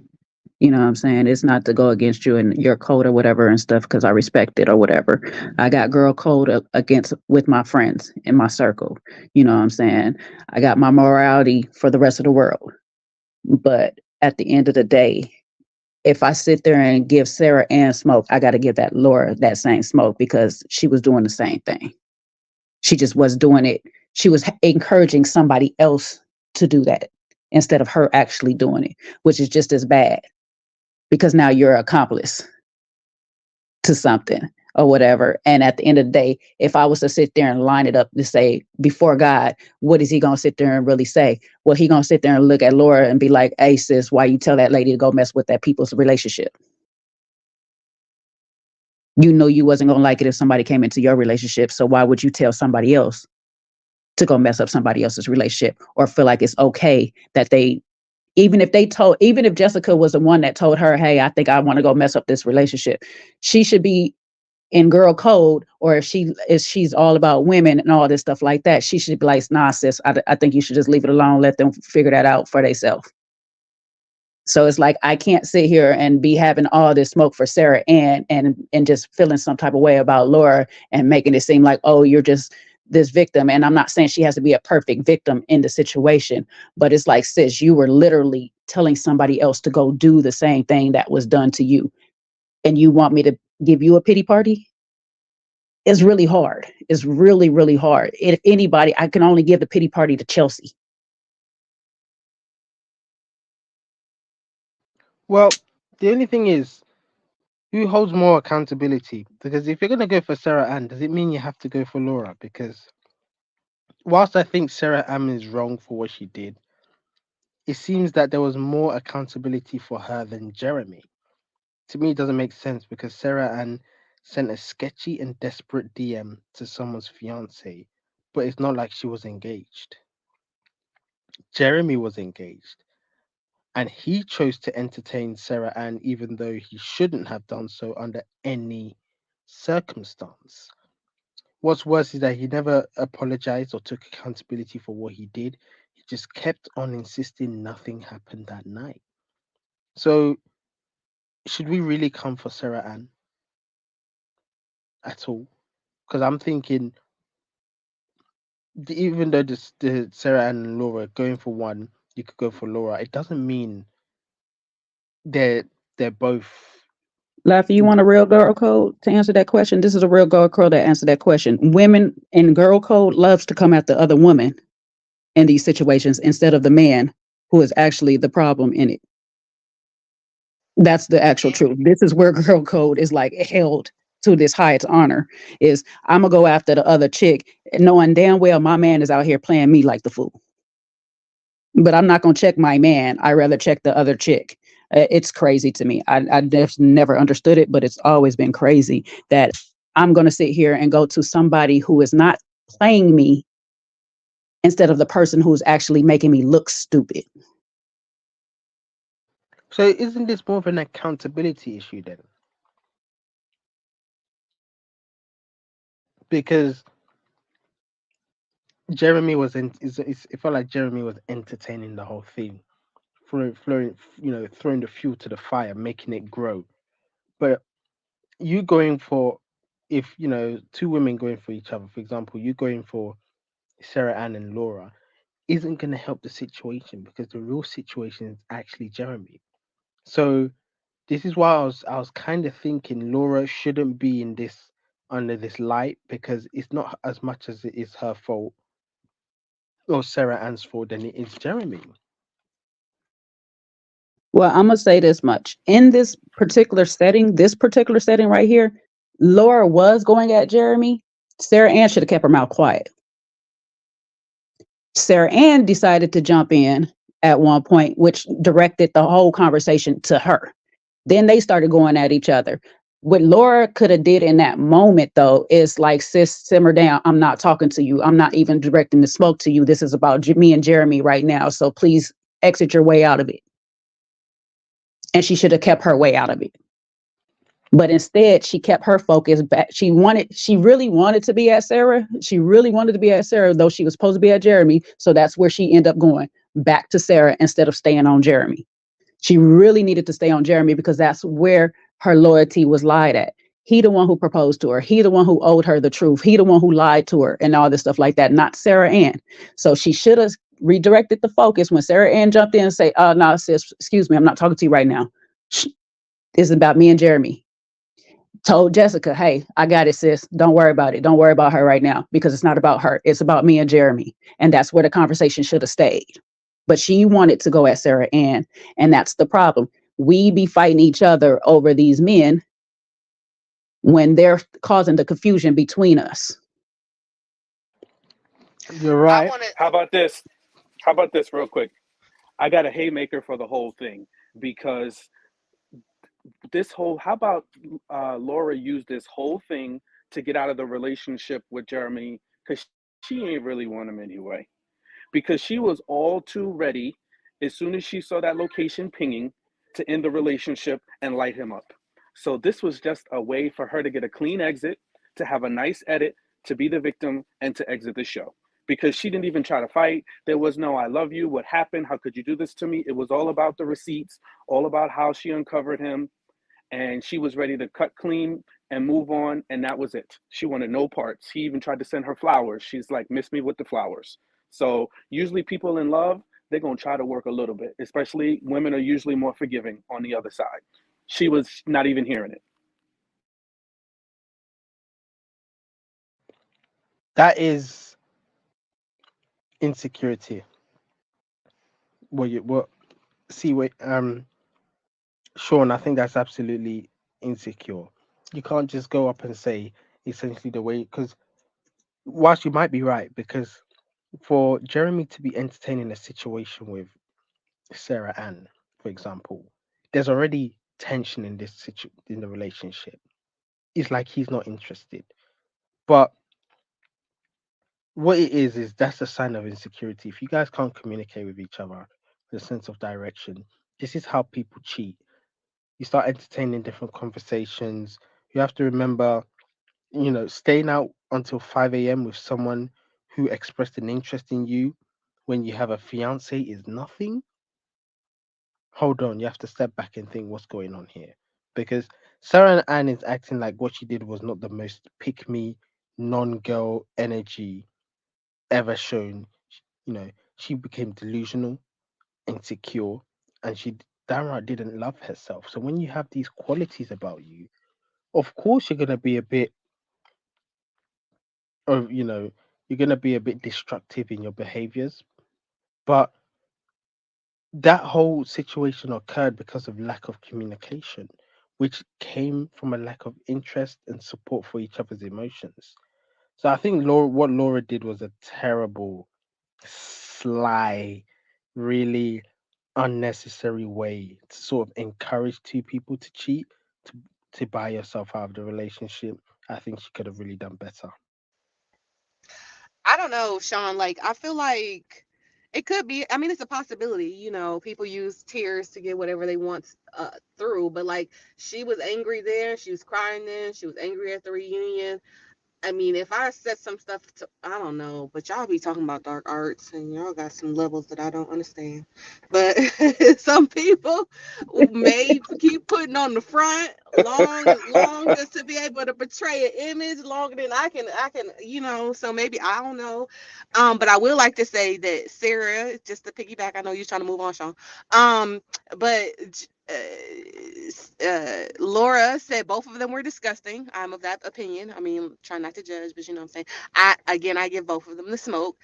But and I will say, and I'm not trying to defend Jeremy. All three of them has got some issues. Not like I don't, but I'm just saying all three of them do. And Jeremy said that you shouldn't be mad at Sarah Ann, you should be mad at me. I should have did that differently. And both of them then said eventually, after being coerced into an apology, from my perspective, that they could have did that more respectfully. So I mean, that would be my thoughts about it. Love that. Thank you. Let me shift the conversation now to Clay and AD. Welcome, Gina, to the conversation too. Listen, it was a great conversation, you guys going back and forth. I love hearing the different perspectives as well, because that's what the whole point of watching these shows. We want to have different perspectives. You know what I mean? So Clay and obviously AD, they are our final buck stop. Because you know what? We don't know what's going on in this situation. Are they together? Are they not together? We're not sure. Are they, are they actually, trying to make it work? We don't know what the heck is going on. Okay, so I want to get you guys' thoughts about this situation. I want the same passion you brought to the Jeremy and the Laura conversation. I want that same passion here. Okay, talk to me. What's going on? Let me go straight to my generals first of all. Jay, talk to me, and then Sean and the rest of you guys can jump in after. What's your thoughts of this? Can I shake the table? I'm gonna just have to shake the table off the rip, okay? You want Because to shake the table? Shake it. yes, because Jesse Wu had brought out that maybe this was a money grab, and me and Seaway was trying to figure out how this would work in the benefit of everybody. So, if this was a money grab, and say that they do give them more money to go to the altar, especially because, as Vanessa and them was said in their racist way of saying we were rooting for you, but being that they're the only black couple left to go to the altar, if they was to give them more money, how this would work out. She said that Clay said that AD was offered more money to go to the altar. I can see that happening, but then Clay is business, so that means Clay would need to be in some money, some way, somehow too. If he was asked to get some more money by going to the altar or whatnot, this would make more sense to the speech that was given at the end of saying this is not responsible for me to go ahead and go through with this or whatnot, as a business deal or whatever. Would also agree to how her reaction was at the very end on why she was so pissed. And it wasn't an initial all out cry that I just got my heart broke. She looked at him and was like, "Are you serious?" And then looked at her people and was like, "Let's go." And then cried later on or whatever. That cry gives me, nigga, you just messed up my goddamn money. Like, what the hell is wrong with you? Okay, and stuff. It would also make sense of him sitting there saying that this is not you. This no wasn't for you, about you. This, that, and the third is just like, hey, this business deal wasn't lucrative for me to continue into a whole marriage behind it or whatnot. Now that's just a possibility out there. I have no clue of what the hell really went on. But that would make sense if that's how that went, on why the reaction was at the end. However, on this particular reunion right here, my guy was talking in present tense. He still loves her. She's the love of his life, not was the love of his life, or whatever stuff. This was still present tense. I'm like, okay. Then when she refused, or are y'all still dating? And she refused, or would you date again, or whatever. She refused to answer, and he's like 1,000%. I'm like, are y'all still dating or no? Let's just put that on the table. There were so many more questions that needed to be asked on this. And on top of it, I do validate both of their feelings, her feelings in the moment of, you basically humiliated me in front of my friends, family, and all these people. Um, on this platform here, yada yada yada. And then him saying, you built me up, you made me this great person, you help start healing in my family, yada yada yada. I do believe the tears and the emotions in these parts are real. However, I'm not totally sold on y'all not together, especially for the fact that she got to keep confirming every time she talk about Matthew. And every time Matthew was brought up, she has a big old smile on her face, but he looks highly disgusted. So I'm like, why are you so mad and pressed if y'all not together? That she went on a date. You claim, just like Chelsea claimed, that they know about stuff, but it was given real Chelsea in the moment, Clay. It was given real Chelsea in the moment that you didn't know about this chicken dinner that she clearly done had. And if they were together after that night, I don't think they was together, because he did not know about the damn bland chicken dinner that she had uh, with Matthew.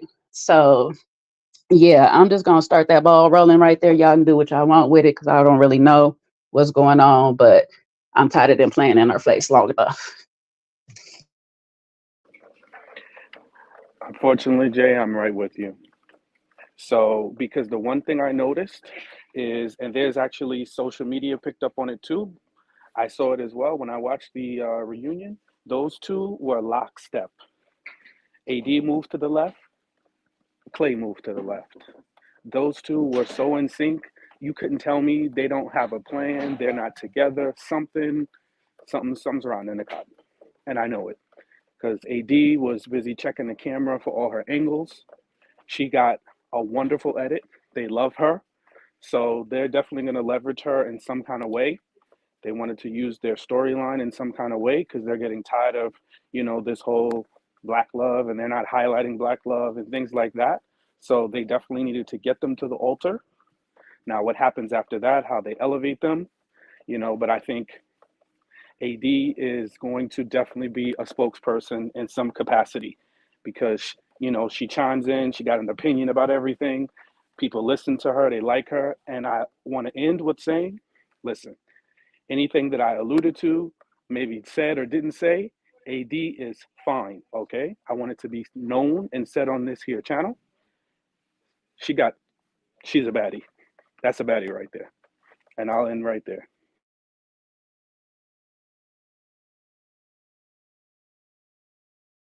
Hmm.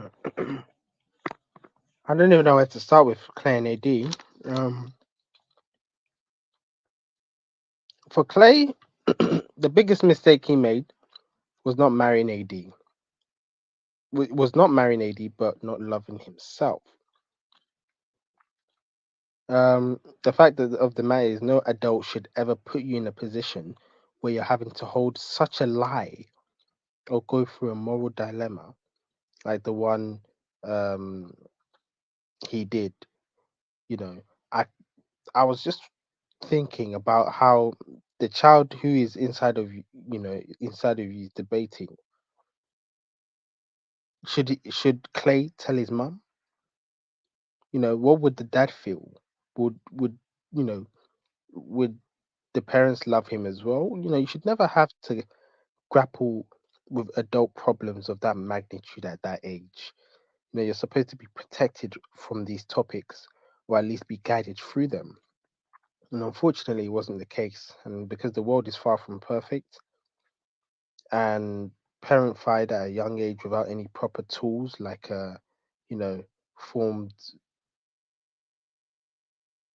mentality, an aged developmentality.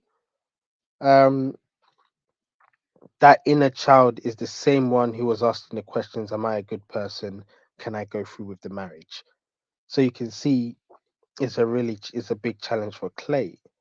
Um, and I can only pray that the work he's doing now and has done led to him loving all parts of himself.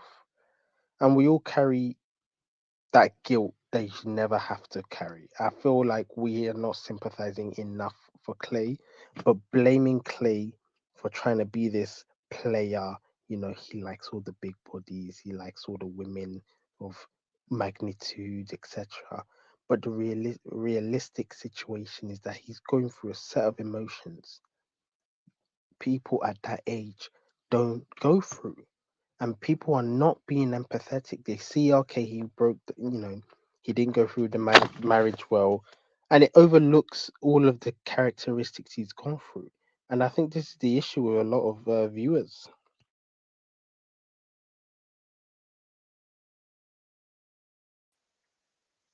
Okay, so I was saying I want to get through one episode without Sean or Little Black Book trying to shoot their shot. Like I just want one episode. I don't feel like I'm asking too much. I just want just maybe a whole episode. I mean, I know y'all single, y'all doing your thing. I just want. Okay. And then the second part is Clay had me really confused. I was really like, this is what I'm trying to tell y'all. I'll be the AD because I'd be like, oh, I love Harpo. I love him. I really do. Um, God knows I do. And so I wanted to believe him, but then AD came on her interview and said that she told him not to play it in her face at the wedding, and I was like, see, this is why you can't really be trusting people, because I gave you a out before the wedding to not embarrass me, and you still did it anyway. So I don't have nothing to say to you. I think if Clay, if you're watching, you should run. AD is about to play in your face. It's about to be crazy. Just don't even do it to yourself. She likes attention. That's all that it is. She's not gonna tell him that she just wants him for his attention and to have him suffer.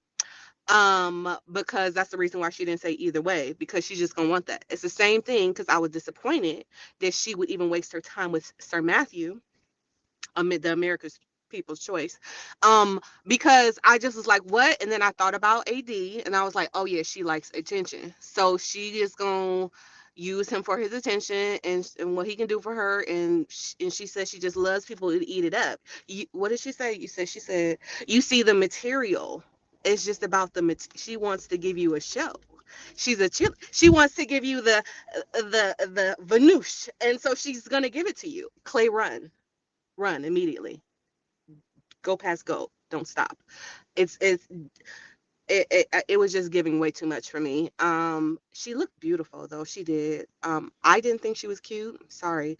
But she did look beautiful. She still was half naked. Again, going back to the attention thing, but she still was beautiful. And may I respond? Because I feel like I was called out. Go for it. So listen, we're damned if we do, we're damned if we don't. I'm just simply, I'll let Kojo speak for himself, but I was simply speaking it into the existence and giving this woman a compliment. I will probably never in the history of ever meet her. I don't shoot my shot across no YouTube waves to nobody, you know. But yeah, I was giving that beautiful woman a compliment and correcting an incorrect assessment that I had made earlier. Uh, Hold on. Before you do, Gina's meant to go. Go for it, Gina. Thank you. So I just finished watching a reunion that she took me ages to get through. So when it comes to Clay and AD, right? See, Clay is someone is an example of what happens when you don't deal with your generational trauma. Clay shouldn't have even been on the show in the first place, but that's the producer's fault. I am convinced that I'm probably convinced that Clay told the producer straight up that he never wanted to get married. The producers probably said, well, that's okay, you don't want to get married because, we need more drama and stuff. I have conceded to the fact that this season that we'll never get Love is Blind season 1 again. That was an anomaly. We are just here for toxicity because that is what we are attracted to. So I'm pretty sure that the producers knew how toxic he was and said, yeah, we'll just bring in Clay for ratings. I also know that AD and Clay are no longer together because I think an interview just came out with her and Jennifer Hudson, where she just said that she's single.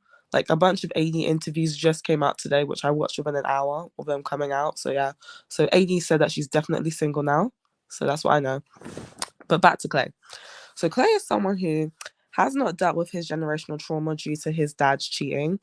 I don't know. But the thing is, he says he's going to therapy. But the real question is he going to therapy with his dad and with his mom there? Because all three of them need to have a thorough sit down and talking about how his dad's cheating and him going on holiday, him going away with his dad while he's cheating affected him as a child.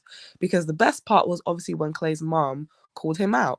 All three of them need to do a sit down and have a thorough discussion with therapy because Clay's trauma is just too much to deal with and he needs to work on himself before he can ever commit to someone else. I'm just still baffled as to why he even did this experiment because he knew he was never going to marry AD. I feel like with AD, I think AD represents a lot to Black women because I see a lot of people hating on AD. And I think a lot of people hate AD because you are AD. In the same way, for example, a lot of people hated Risa Tisa because a lot of you lot are her. Hey, AD ties her value to her body.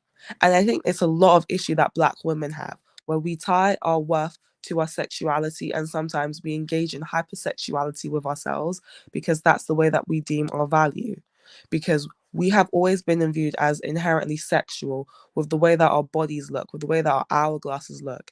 And so then with like the rap music and everything that goes on, we internalize it. And so then we say, well, if he doesn't like me, at least he likes my body.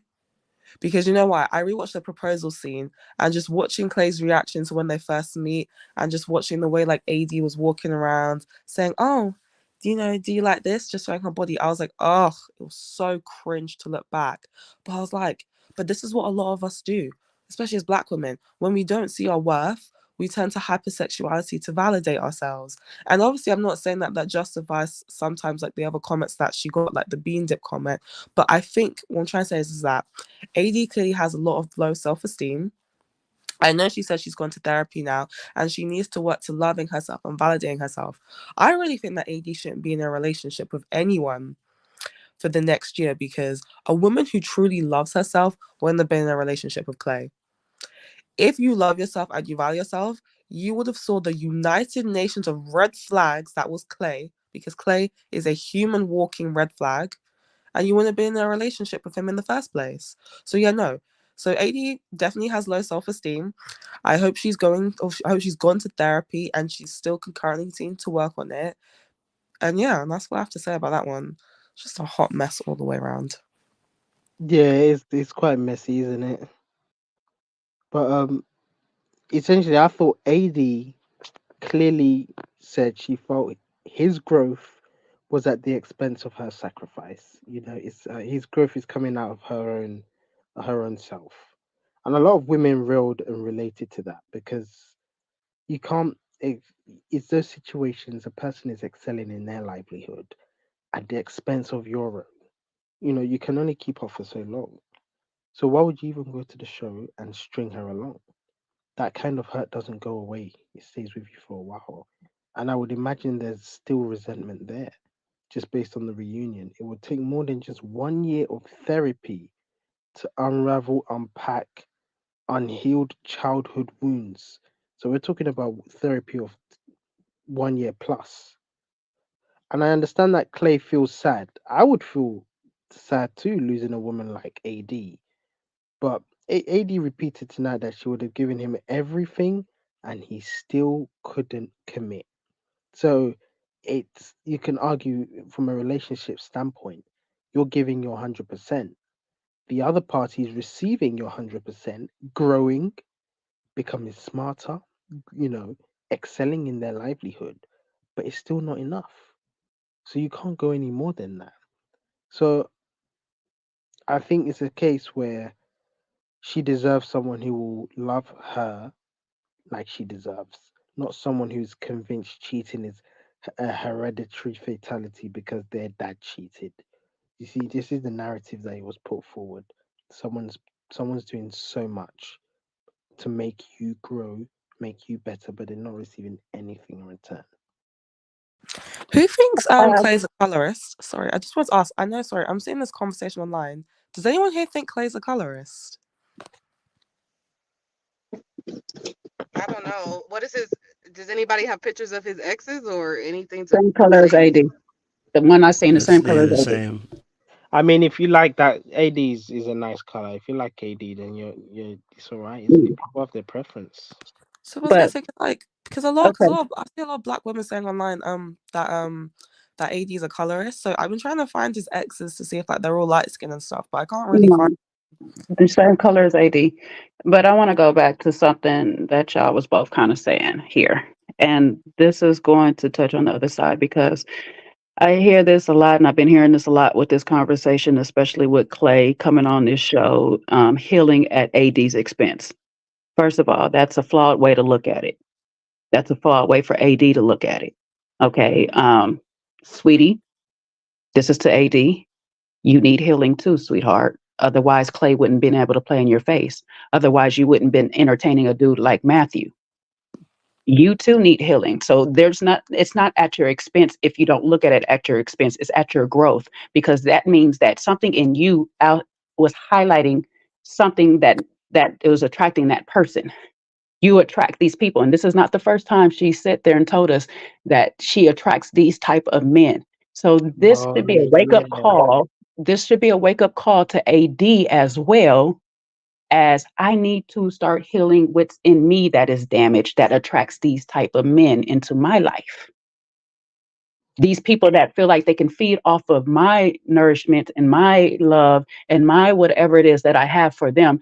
I need to heal that part of me that feels I need somebody to be pouring into all the time, and I don't have somebody to pour into me at the same time. She needs to go on her own healing journey as well, because I definitely agree Clay needs more time. This 1 year is not enough to undo however long he's been in this world, heal trauma that he got.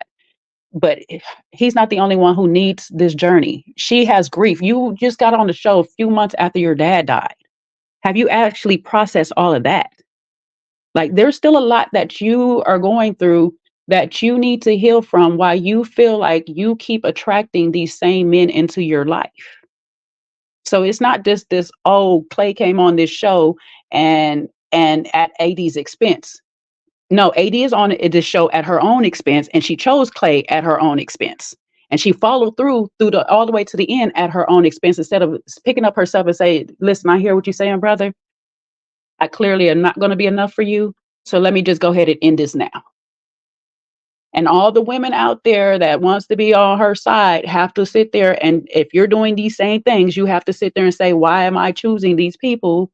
And why am I sticking by this man who clearly is telling me his truth and his truth don't align with my future? Why am I standing by his side, hoping and wishing and praying that he sees the value in me that I don't even see in myself to sit there and tell him, nah, I'm good, bruh. Let me go find the person that's actually, let me go stand outside for the person that actually sees me. Because clearly you don't. Clearly you don't see all the goodness in me and value that enough to protect it the way it needs to be protected. So you can't be my man. I need her to go ahead and find that love for herself. This is why you Leave gotta Clay get. to her alone. What it is the thing is her vulnerability. She's weak. She's damaged. When you keep giving 100% to all, because again, it's a situation with AD. She keeps attracting these type of men. She keeps attracting these type of men. She's giving all her effort into. She's given her 100%, 110%. She's sacrificing her life, breaking into her, breaking out of her comfort zone to satisfy her partner. And it's the same recurrence. She breaks up, she finds another man who she has to give 100% to. Each time she's getting weaker, she needs time to heal. So it's the fact that she's weak, emotionally damaged, which makes her vulnerable, which attracts these males that want to come and take advantage. She was being taken advantage of. So in the regard, she does need therapy, but therapy because she was being taken advantage of, not in the same light as Clay's therapy for his history, because um, Clay mentioned he believed cheating was a hereditary a year ago, and I suspect if his belief system has changed ever since he started therapy. So what it is long before, whilst yes, AD was weak and vulnerable, attracting these males, but the reason these males found AD very attractive is because they were weak themselves. They needed somebody to assist their agenda, their livelihood, to assist them to to become better, to give more. So they needed somebody who was vulnerable. So she was already attracting broken, damaged, and vulnerable males to begin with. And when you have these two vulnerabilities in a relationship, it never leads into something fruitful and abundant. So it's kind of, it goes both ways essentially. I think that's what it is. I can deduct from this that AD's previous exes were also damaged emotionally, one way, shape, or another, similar to how Clay had been emotionally damaged. So I wanted to say, this is why you need to keep Jay on the pulpit because she be talking some stuff, and I appreciate her. So, but also I wanted to say, like, I really don't like the narrative is of about people being the equal of what they attract. I feel like you are the equal for the people that you allow to remain in your life, but not necessarily for the people you try. Anybody can come up to you if they're bold enough to do it, but um, but it's my choice of whether I think that you're healthy for my dynamic or not. That's the way I look at it. I know sometimes great things happen, but sometimes when bad things happen, does that mean that you deserve it? I don't necessarily subscribe to that. But I also makes me want to think like about Clay. I feel like I don't know if he really wants her like that, or maybe his ego is hurt, and that's the reason why he's pursuing her. It makes me It was wonder. his ego. He only wanted her because Matthew basically was coming after her. Like, he literally, it was his ego. That is the only reason why he wanted her. He only wanted AD for her body, and the only reason why he got her in the first place was because Matthew was going after her. It was for ego, 1000%. And beyond that too, now with the reunion, and now she doesn't want him. Now that you only want her back because she doesn't want you.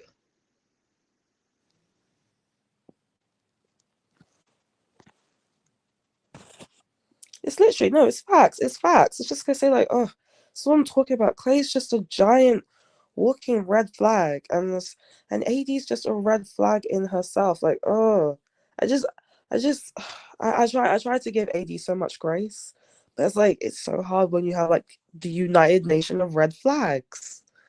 And again, I so carry on. Oh yeah, I would say Clay is an orange flag that could either go to green if he's been tended to carefully, or if he's been left neglected, would swing off to red. Because AD deserves better. She knows it. She was scooting as far as she could away from the couch when Clay would talk. But Clay isn't much of an individual as I think he marketed himself as some sort of sales marketing manager or something. That's why he's throwing so much shade at Netflix. AD needs to stop doing so much for men and do more for herself. It's her. You know, you keep putting this 100% without anyone without anyone doing anything in return. This is why I always tell people, if somebody's trampling over you, using you anyhow, when do you learn to say no? When do you learn to pull back? Is it only when she becomes extremely damaged does she know she should have pulled back and stepped back from the relationship? Why is it constant 100% till she drops? This narrative that she has to do everything, be everything, is what's causing her emotional damage. But Laffy, you're kind of doing the same thing that AD does. You saying that she deserves better, but does she see it for herself? She does that with other people. You know what I'm saying? That's what she sees in Clay. I see the potential in you, but do he to see the potential in himself? So she wants to mold people like you want to mold her. If she don't deserve better until she see better, until she realize she wants better. Because she don't want better, she wants projects. That's why she keeps choosing them.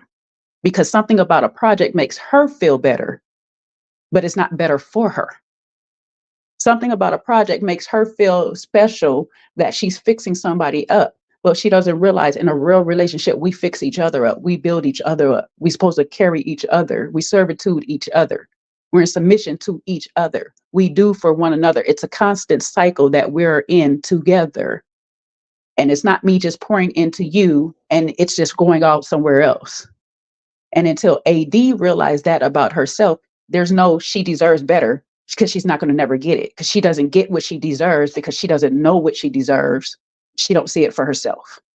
We can see it all for her and we're doing the same thing for her that she does for everybody else. So mommy needs to stop caring for everybody else right now and care for herself without a relationship, without like really all of us all in her business. She needs to pour into herself all of that love she pours into everybody else until she figures out what her boundaries are, what her standards are, what she would tolerate and what she will not tolerate. Find her happiness, and she'll know when somebody is even adding to it or maintaining it or taking away from it, and she knows how to place them in her life accordingly. I agree. I absolutely agree. She needs a lot of work, but this idea that the broken can fix the broken makes it very hard idea to push forward, because the reason I think she's after these projects is because it's the sense of reward, the satisfaction, and sort of the sense of entitlement and ownership. When you've been with a person for 2 years, built them up, and they end up becoming more successful, you feel like you can now be entitled to the success as a result.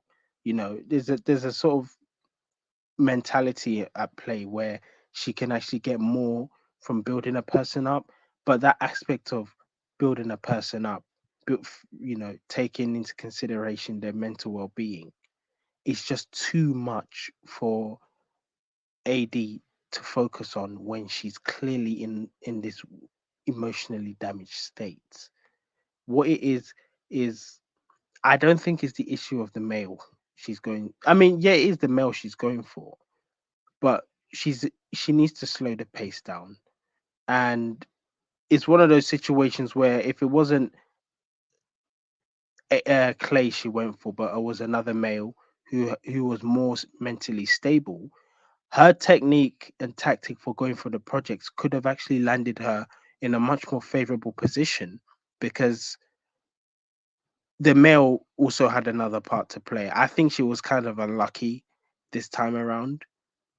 That yet again, her next relationship was just another individual who had emotional trauma.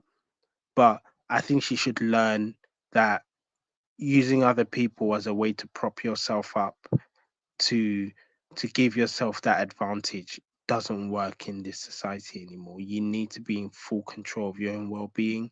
She's entitled to see therapy if she likes, and I'm hoping she actually gets the support she needs to help her come back. I just want some good black men on this show. Like, I'm tired, like, bro, like, I mean, the men all over the show are just toxic as hell, but I just want one black relationship on the show that is not toxic, not riddled with black trauma and struggle love. Is it so hard for us to get one successful black couple on Love is Blind?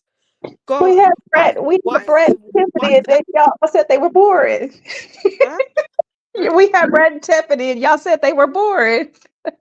That's actually true. Thing is, a lot of us are addicted to toxicity. I don't know why. I just want very successful beautiful black couples with a dark-skinned woman, you know, the most successful dark-skinned woman married to a white man. And I love Lauren and Cameron. I love me some Lauren and Cameron, but I want more successful black couples on the show. These Netflix shows, I don't know why black women come and subject themselves to this every time. We just come for embarrassment. I mean, to be fair though, AD's not healthy. See, so Thank why you. would you want the men to be healthy? She's not healthy herself. The key thing about this is a lot of people are not healthy, and so oftentimes the environment reflects your unhealthiness. And these shows oftentimes pull people who are unhealthy, right? Because the majority of people that go on this show are unhealthy people that go on this show. They're looking for attention, they're looking for fame, they're looking for love in the wrong places, and they tend to go on these type of shows because it's an arduous process to go on to put yourself through. Ready to Love, this show, 90 Day Fiance, they choose people intentionally who oftentimes have a little bit something askew. It's very rare that we have two people coming together who are actually healthy. Better yet, two people that haven't got destructive natures, because that's really the key aspect of it. Two people haven't got destructive natures that potentially can work with each other and grow, and a lot of times these shows don't have it. And but I mean, listen, But the they did men it in season listen. 1, though. I'm sorry, but I'm sorry. It's just that again, we all love season 1. We all know that there were two healthy couples. I was gonna say Lauren and Cameron. They were a healthy couple, and they had actual issues that they talked about, and we loved them for it. So I reject this. I reject this argument because again, do you know why? If we didn't do it in previous seasons, then I would agree. But no, we loved the healthy couples in the beginning of the show, but now, because the show's become so toxic, we have now conditioned ourselves when we now watch Love is Blind for toxic couples. When the show originally started, is that we were here for healthy couples, but now we're just so used to toxicity that on this show now, when it comes to later seasons, when we see toxic relationships, we now find that more engaging than the healthy ones. When originally we were more engaged in the healthy relationships rather than the toxic ones. It's literally gone the inverse now on Love is Blind. The original point was about black men being healthy, and I'm stating that what we're talking about is that the black women also are not healthy. The white men are not healthy. The white women are not healthy. This season we had 3 potentially white men who are not healthy. So and maybe you're just being more focused because we're black, so that's why you're making that comment. I'm only saying that to say that a lot of times, and again, because obviously in my experience the last few years as well, being on these streets, you meet people that are a mirror of you, right? So whenever you start saying, we're good black men, sometimes I'm asking, are you good yourself? Right? Because you're going to, and when I say attract, you're going to deal with people that are a mirror image of you. So if you've got unhealthy people that you keep dating, it's because more than likely you're putting out unhealthy energy.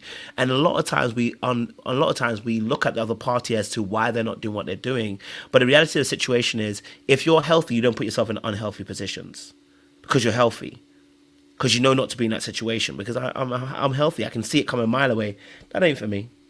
You know what I mean? So what I'm really alluding to is, it's not just black men, but I understand your perspective. It's also black women. It's also white women. It's also white men. The reality of the situation about relationships, which is really interesting, which we can call it grace or call it the hand of God in these situations, is that nobody's perfect, right? But if you have less destructive qualities, what can tend to happen is you can meet somebody on this show, for instance, and you can meet somebody who's able to work with you and grow. And we'll be like, oh, they don't have no destructive, this is great. But when you listen to Brett's background, his background comes from a very toxic background in terms of his parenting. But his behaviors that are exhibited aren't necessarily destructive. So what happens is he gets in a relationship with somebody like Tiffany, who too, they can grow together. So I think this any show that goes beyond season 1 attracts people that want fame and who want a limelight and who want a show and who want a platform and who want to enjoy being in this particular process. And because people become conscious of the platform and what it can do, it's very hard after season 1 to get anybody authentic because they're now aware of what the show does. You know what I mean? They're now aware of the experiment. So I think the unhealthiness is on every side. I know it's unfortunate AD got in that situation. in that situation. But my last point on this is, and I was thinking about this earlier on, that the men on the show oftentimes get highlighted very easily as to how bad their behavior is. But it's really interesting how AD said, "I've never seen Chelsea behave this way." And it's interesting, if you put a camera on a lot of people, the opposite sex, just as much as men, you will start to realize we are equally not as healthy. You know what I mean? The narrative is easy to spin for men. It's easy to say Clay is this, Clay is that. It's easy to say that because we are used to kind of saying men are this. But in this situation, it takes two to tango. And we saw that with AD.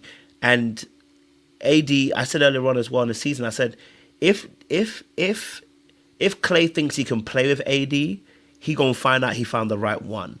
Because they're gonna do push and pull.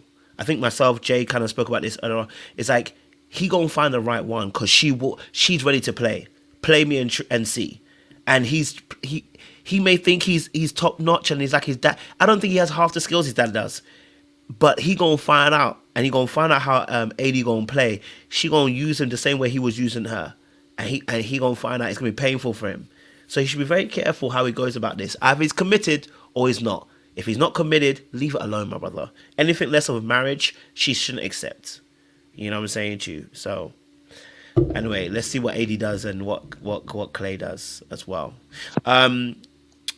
Listen, our time is up. So if you want to discuss it, we can discuss it after after the show is done. Appreciate guys. Listen, my time is up. 2 hours is up. You know, my nose is running and stuff, so I gotta get off here. But it's been a great conversation. We'll chop it up behind the scenes. But we'll be back tomorrow. Myself, Jesse Wu, Queen E, and I think Roxy, and maybe one or two others will be doing a show at noontime EST, and so we'll be doing a Love Is Blind live then, and it'll be a great show as well. So make sure you look out for that. Noontime, we'll be having a show on Love Is Blind with Jesse Wu and Queen E. So we look forward to on that show. All right, guys, much love, much appreciation. We'll be back again tomorrow, like I said, and then I think I'll do another live on Saturday to go a closer inspection of Clay and AD for you guys as well. All right, be blessed, and we will see you soon. Much love.